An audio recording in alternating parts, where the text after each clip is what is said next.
Buonasera e ben ritrovati con il TG Flash di New Sicilia. Di seguito i titoli più importanti del pomeriggio. Si riaccendono i riflettori sul rapimento di Vittoria dello scorso 25 settembre ai danni del 17enne Gaetano Nicosia, tradito da un amico che si trovava con lui la sera del sequestro e che avrebbe svolto il ruolo di basista, rivelando in tempo reale il luogo in cui si trovava. Ci spostiamo a Biancavilla, nel catanese, per lo scambio di salme che in queste ore ha generato forte sgomento nella comunità etnea. L'ospedale Maria Santissima Addolorata chiarisce di aver applicato scrupolosamente tutti i protocolli, ribadendo quindi di non avere alcuna responsabilità in merito all'accaduto.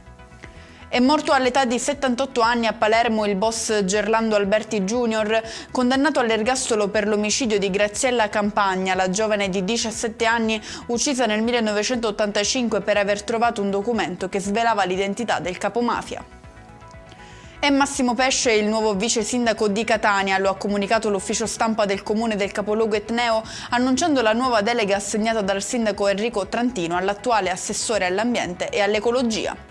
Chiudiamo con il meteo. Si preannunciano per domani condizioni meteorologiche avverse in quasi tutta la regione. La Protezione Civile ha infatti diramato un'allerta gialla sull'intero territorio, a eccezione delle province di Enna e Catania. E con questo è tutto, prossimo appuntamento domani alle 13:30. Grazie per averci seguito, buon proseguimento di serata.